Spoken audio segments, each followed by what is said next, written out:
बात सुनो, मैंने कहा ना तुम उस डेस्क पर भी जाकर पढ़ाई कर सकते हो। अगर देखा जाए तो तुम भी तो उस सोफे पर अपना फोन यूज कर सकती हो एरिका।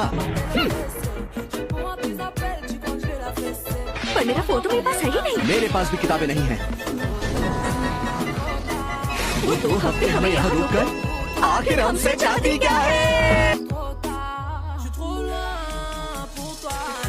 एरिका और नागी दोनों एक साथ होटल में रह रहे हैं। ऐसा नहीं है कि कुछ भी ना हुआ हो।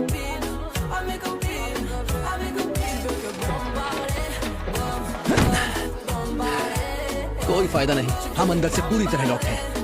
मतलब हम अगले 2 हफ्ते इसी होटल रूम में फंसे रहेंगे। वैसे भी हम एक ही घर में अलग अलग कमरों में तो रहते ही हैं, तो कुछ खास फर्क नहीं पड़ेगा, सब ठीक ही रहेगा। वो तो हमें कोई चांस ही नहीं दे रही है। हमें बस 2 हफ्ते और ही सहना होगा। क्या हुआ? तो मुझे थोड़ी हैरानी तो हुई है। मुझे लगा था तुम यहाँ से बाहर निकलने का कोई रास्ता तो ढूंढोगी। कोई रास्ता नहीं है। मुझसे कोई गड़बड़ हो जाए तो वो ऐसा ही करती है। मतलब ये पहली बार नहीं है।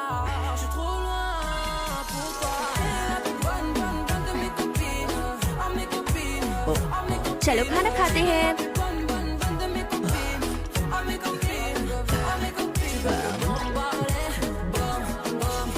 वाह कितना जूसी है।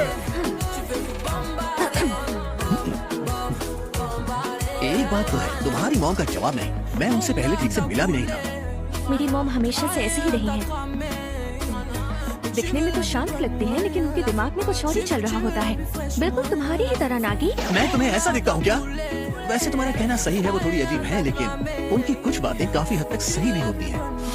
वो हमारे रिएक्शन का मजा ले रही थी, लेकिन मुझे लगता है वो सिर्फ हमारी भलाई चाहती है और कुछ नहीं। मॉम तो बस हमारे मजे ले रही है।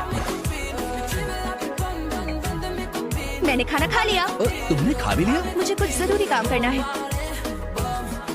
ऐसा क्या काम है? क्या हुआ एरिका? मुझसे और नहीं हो रहा है।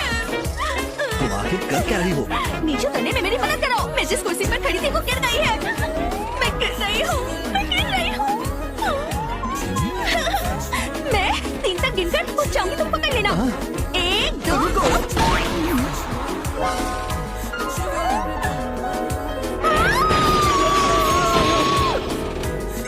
अरे तुम अभी ऐसे कैसे सोच सकते हो भला? अरे ये बात तो मुझे कहनी चाहिए। मैं तो बस यहाँ से ये योगा मैट निकाल रही थी।